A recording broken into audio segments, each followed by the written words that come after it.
This is Ken Carpenter saying welcome to the world premiere of the new Mr. and Mrs. Ronald Colman show, The Halls of Ivy, sponsored by the Joseph Schlitz Brewing Company, brewers of Schlitz, the beer that made Milwaukee famous.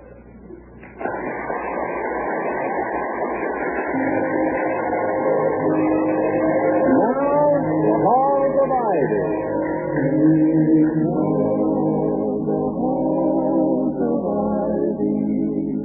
That surround us here today, and we will not forget those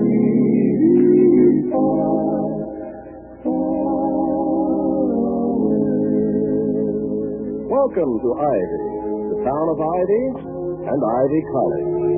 Ivy College is coeducational and non-sectarian, and its age is indicated by the fact that until recently the curriculum required 2 years of Greek. Ivy is all American. Its student body is a pretty fair cross-section of our country's youthful seekers of knowledge. Dr. William Todd Hunter Hall, Ph.D., LL.D., and M.A., is president of Ivy, at least until the end of the month. His reappointment is under discussion now by the Board of Governors, now meeting in the east wing of the library. I have to catch the 4 o'clock train back to town. We used to get a $20 gold. I hope you can make it for the weekend.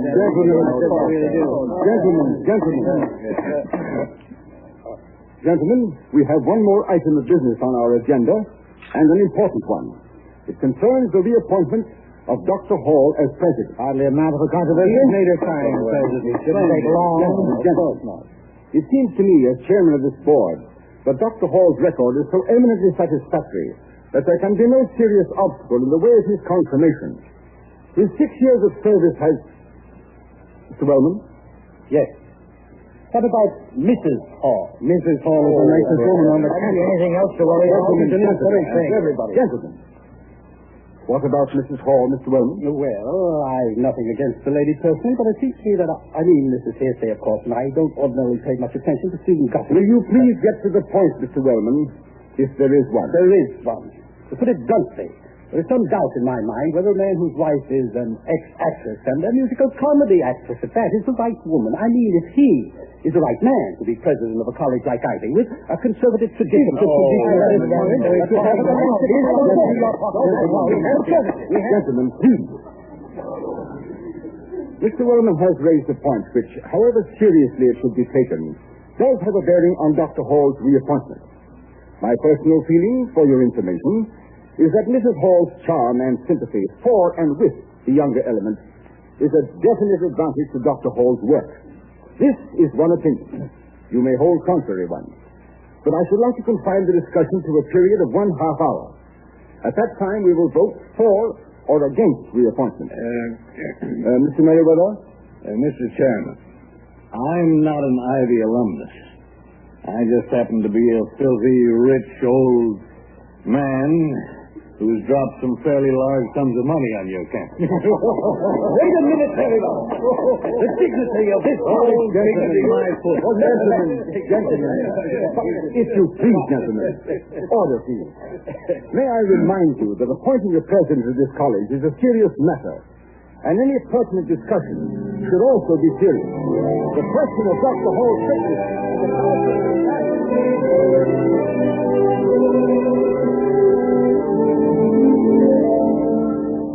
Toddy, dear, don't you pace back and forth like that, like a hyena in the zoo.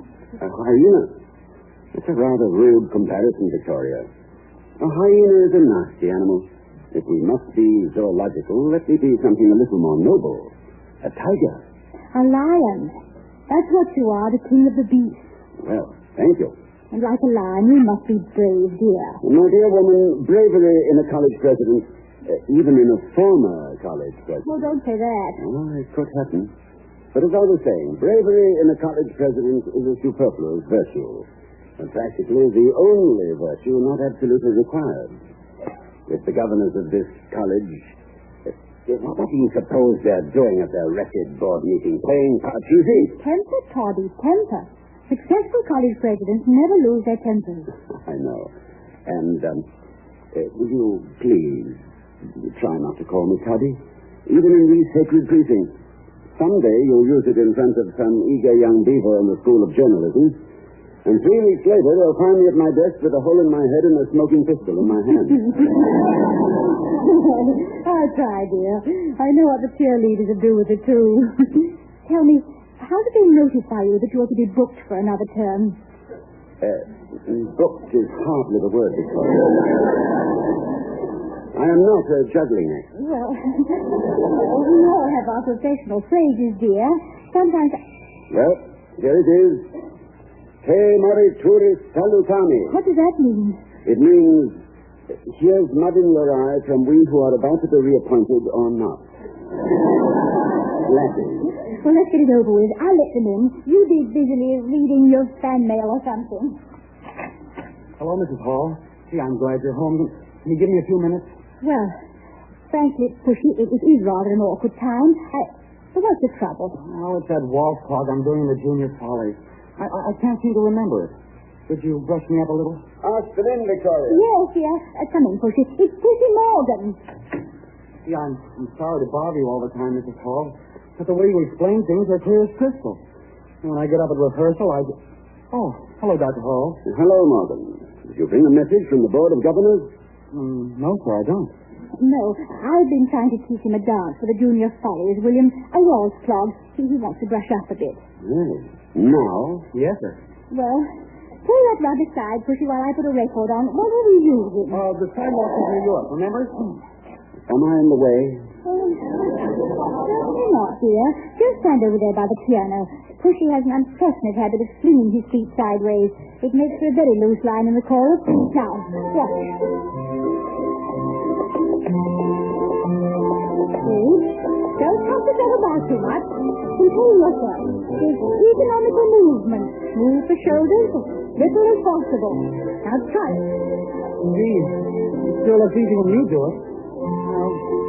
Okay. Hold it, Pushy.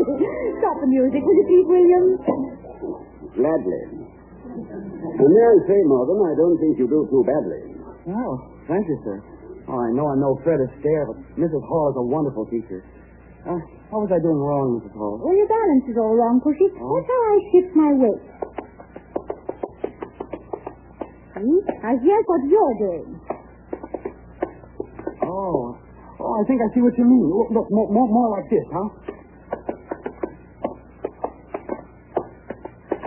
Now you're getting it. You just practice and practice.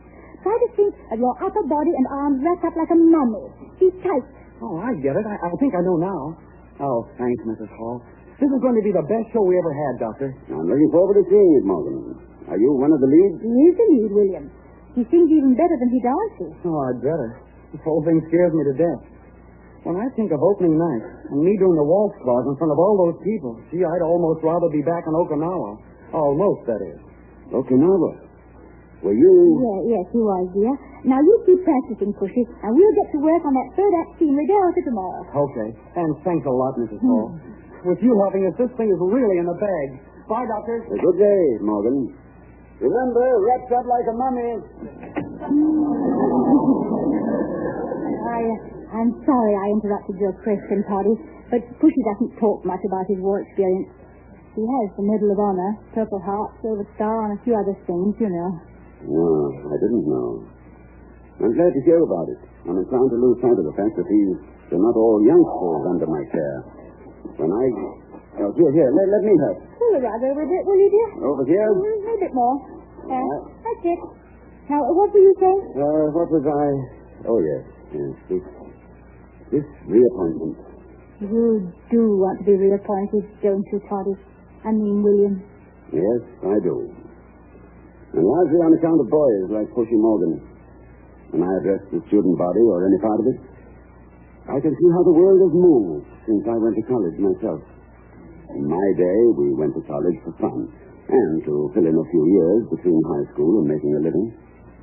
Some of these young old men have already lived more than I ever will. And even the inevitable few who are here to avoid work are affected in spite of themselves by the veterans and the ones who are playing for keeps. That's why I like my job more than I ever did. And that's why I wish those... What time is it? 3:37. How did you say you've been notified? Well, I've only been reappointed once, you know, so the procedure is not exactly traditional. On that occasion, I was notified in person by two members of the board. Merriweather, whom I like and admire, and Mr. Wellman, who is, in my considered opinion, a thinker. Is there any doubt in your mind that you will be reappointed? I'd be an idiot to take it for granted. Reappointment means a salary increase. Oh, Charlie, how wonderful. Yes, and a salary increase naturally brings out the watchdog instincts of the conservative members. You mean that some of them would actually fire their president just to save a few miserable dollars? Vicky, I love you very deeply, but you are shamefully ignorant of some of life's basic facts. I know, dear, but... The Board of Governors is made up largely of wealthy men, retired industrialists, philanthropists. Dissimilar as they are, they have one trait in common. None of them sees anything miserable about a dollar. Furthermore... Telephone, dear. Sorry, aren't you going to answer it? Let it ring. But, darling, the governors. If the governors are hard to take, let me play hard to get.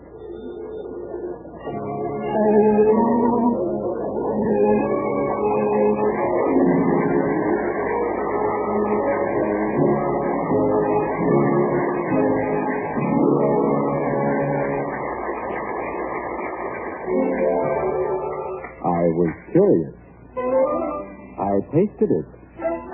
Now I know why Schlitz is the beer that made Milwaukee famous. In just a moment, we'll return to the Halls of Ivy, starring Mr. and Mrs. Ronald Colman. It's just time now for you to hear how one man learned something very interesting. Here are his own words. Well, my story is about a neighbor who isn't a neighbor, and a front porch that's really a penthouse, and how I first came to taste Schlitz beer. You see, every night I sit out on my terrace and watch the stars blink, just like I used to from my front porch back home. But it isn't the same because although my next-door neighbor sits on his terrace just 3 feet in a flower box away, we never speak. I know that he lounges in an old tweed jacket and has a hard time keeping his pipe lit and turns to the sports page first, and I don't even know his name. Yet I owe him a great deal of pleasure. You see, every night I used to watch him come out with a huge sandwich and a bottle of beer.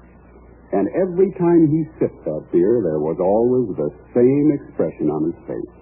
Complete satisfaction. So I made a point of looking at the label every time, and it was always Schlitz. Well, I couldn't help wondering what there was about a beer to make a man look so pleased every time he tasted it. I bought some Schlitz, and I found out all right. Now we sit there just 3 feet away, both with our bottles of Schlitz, both with that same pleased look on our faces. No wonder they call Schlitz the beer that made Milwaukee famous.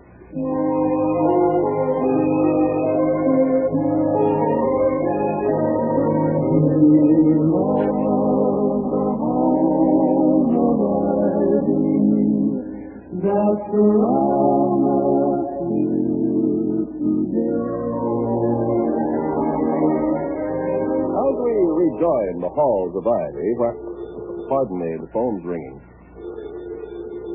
There's the telephone again, William. That's the third call. I think you've taught them a lesson. Oh, very well. Dr. Hall's residence. Oh, yes. Yes. Bad news, you say. Well, frankly, I rather expected it. Well, thank you for calling. Yes, as soon as I can. Goodbye. I'm sorry, dear. Well, it can't be helped. I suppose I was lucky to get the one I really wanted. The one... What do you mean?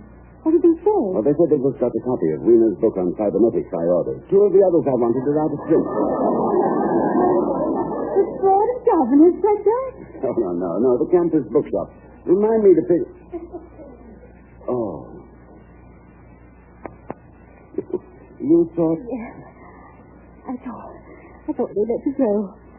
You know, it wouldn't be so terrible, would it? We could take a nice, long vacation. Could you use another adjective?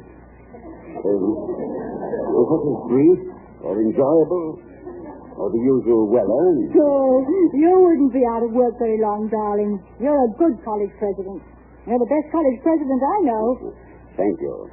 But I'm afraid your limited experience... Work very long, darling. You're a good college president. You're the best college president I know. Thank you. But I'm afraid your limited experience... Was that the phone? Who's got the phone, dear? I thought I heard the phone. What time is it? It's 4 minutes to 4. Get your coat and let's go for a walk. But Toddy, William, what if the Board of Governors, if they should call while we're out? Let them find me. One of the janitors on Fraternity Row has a bloodhound. They can track me down. We can't do it, William. We can't meet rudeness with rudeness. No. That's right. That's usual. My father used to say that the real test of manners was being able to meet bad ones with good ones. But what the devil do they find to discuss all the afternoon? I'll bet Wellman has something to do with this. Mr. Wellman, the stinker. Mr. Wellman, the revolving stinker. He's a stinker any way you look at it. Exactly. What does the frequent Mr. Wellman do for a living? My personal opinion is that he waylays little children on their way to the candy store and steals their pennies. But according to various other sources of information, he is a soup magnate. Soup? Soup. I suspect that his grandmother was a witch and invented a broth which became a family recipe. I'm afraid to eat any. It might turn into a frog. And I can't swim. Don't be bitter, dear. After all, you don't have to have this job. No, we could hitchhike out to California and pick fruit. The harvest. Do ladders make you nervous? No, not a bit. Do you remember Lulu's mad moment? Oh, no, of course you don't. We just played for 3 nights, you know. Gold is green, I think. But I was Lulu, and I spent most of the second act on a ladder singing interminable choruses of Rode Up and Elton End. Sounds like a resounding success. It was a dismal mistake. The critics, however... Well, it's about time. Now, shall I accept the reappointment, or shall we pick apricot? Oh, just play hard to get for 10 or 15 seconds here and then give in gracefully. Dr. Hall's residence? Yes? Oh. Well, it's quite all right. Not at all. Goodbye. Wrong number.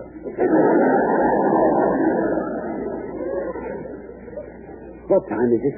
2 minutes after 4. And stop pacing, Toddy. Remember, I don't mind ladders. Very well.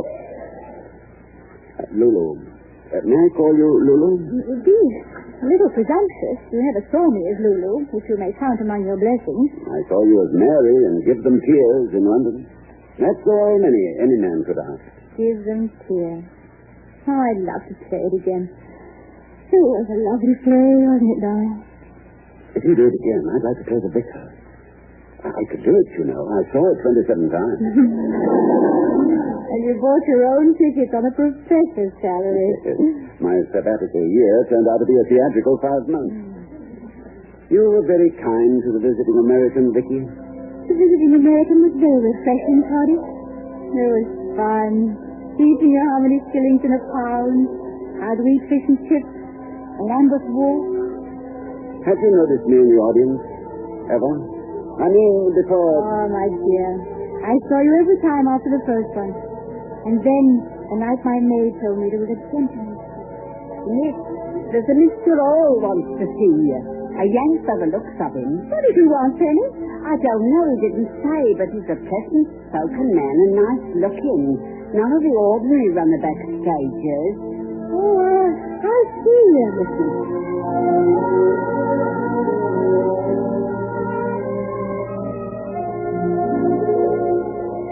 Miss Cromwell, I realize this is perhaps an imposition, but I'm leaving for the United States in a few days, and I felt I must tell you something. Yes, Mr. Hall. Or is it Professor Hall? Or Dr. Hall? No, it doesn't matter. What does matter is that I am not ordinarily much of a theatre-goer, but I've seen you in this very beautiful play 26 times.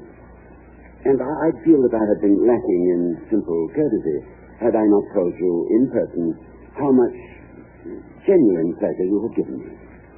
The hours I have spent watching you will be a memory which I shall treasure the rest of my somewhat dull life. I am most grateful. Mr. Hall, this is really...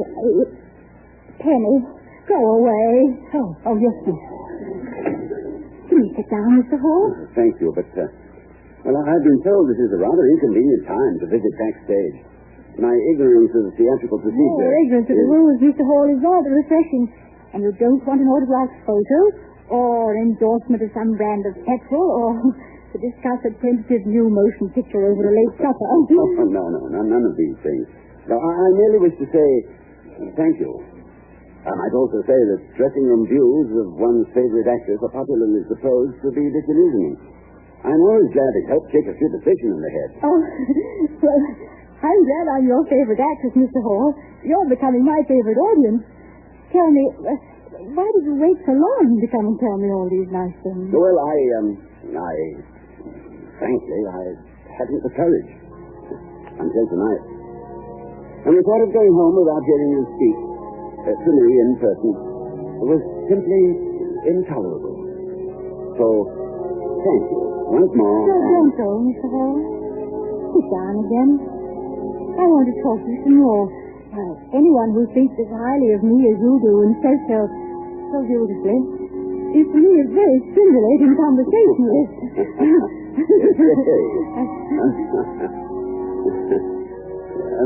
Miss Cromwell, I wouldn't mention this, but in as much as you have introduced the subject... How would you like it described, Mr. Hall? Oh, just say something like with kindest regards.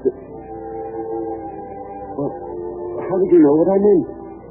I think because I wanted you to want a picture of me. Oh, good heavens, I'm sorry. I've overstayed. What was that? Turpentine? Overture? Darling, it's the doorbell. What? I didn't... Daddy, darling, it's the doorbell. Answer the doorbell. Oh, the doorbell. Yes. William, you were wool gathering. Yes, I guess I was. And doesn't wool make a lovely comforter? What on earth are you talking about? No, it doesn't matter, darling. No, excuse me. I'll see who's at the door. Good evening, Dr. Hall. Oh, Mr. Merriweather. Mr. Wellman. How do you do, Dr. Hall? We were just debating about taking a walk. Another 10 minutes and we'd probably have been gone. Victoria, I think you know Mr. Merriweather. Yes, indeed, I do. Good afternoon, Mr. Merriweather. Mrs. Hall, I'm glad to see you.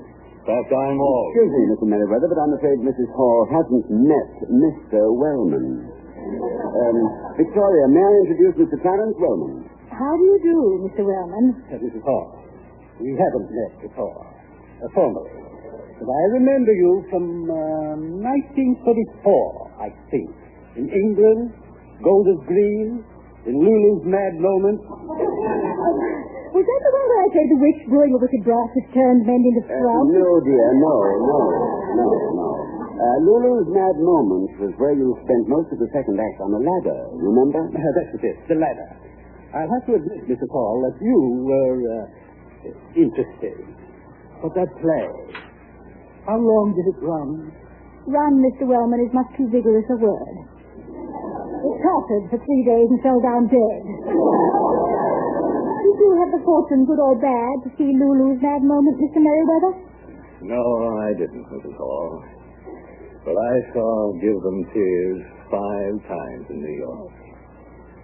Gad, ma'am, if I'd been a couple of 100 years younger and hadn't had a wife who understood me, you'd have found me at the stage door every night with a bunch of emeralds in my hot little hand.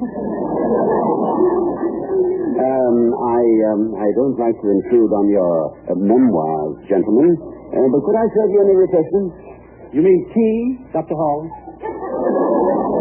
No, Mr. Wellman, I didn't mean tea. Although tea is available if you care for it this late in the afternoon. Personally, I'm a temperance man, Doctor. I am seldom seen wheeling across the campus myself, Mr. Rowland.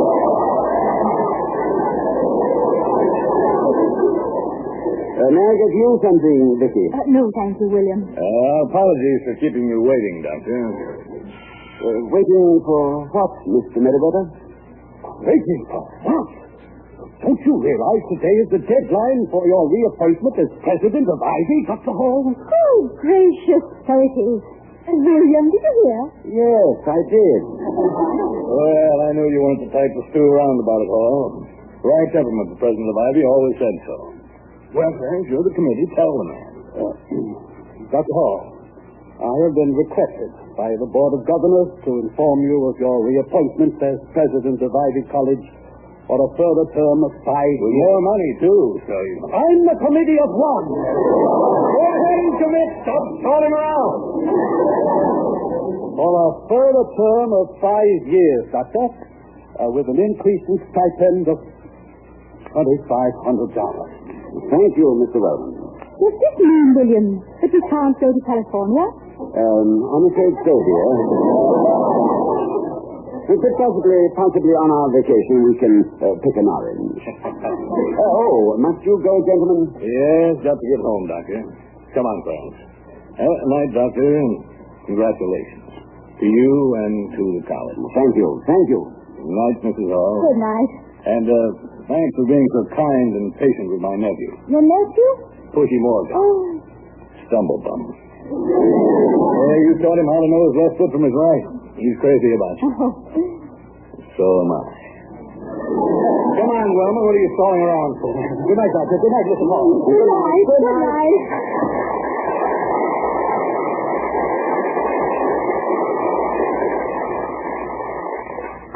Congratulations, Doctor. Thank you, Lulu. You may come down from the ladder now. Well, what an afternoon. I promise you I won't go through that again. Won't you, Daddy? 5 years isn't so long. No, next time I'll be ready for them. I'll be equipped to laugh at them, if you'll help me. Well, of course, dear. Look, Vicky, teach me that waltz clog. I think I might have a flair for that sort of thing. Now watch, isn't it just the way? No. Look, Daddy. Like this.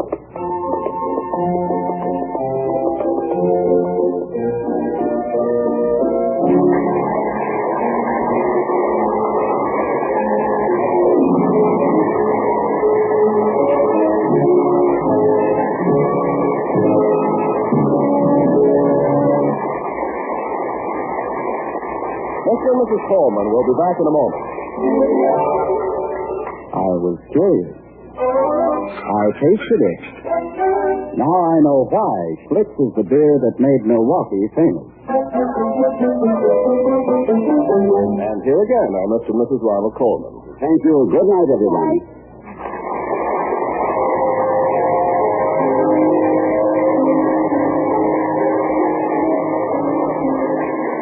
We'll be seeing you next week at this time at the Halls of Ivy, starring Mr. and Mrs. Ronald Colman. The other players are Herbert Rawlinson, Herbert Butterfield, Willard Waterman, Gloria Gordon, and Lee Millar. The Halls of Ivy was created by Don Quinn, directed by Nat Wolf, and presented by the Joseph Schlitz Brewing Company of Milwaukee, Wisconsin. Ken Carpenter speaking.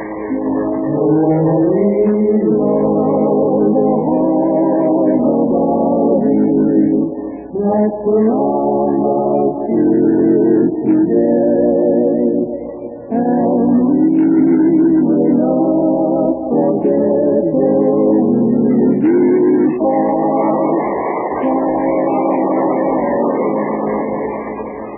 Next, hear We the People over most of these same NBC stations.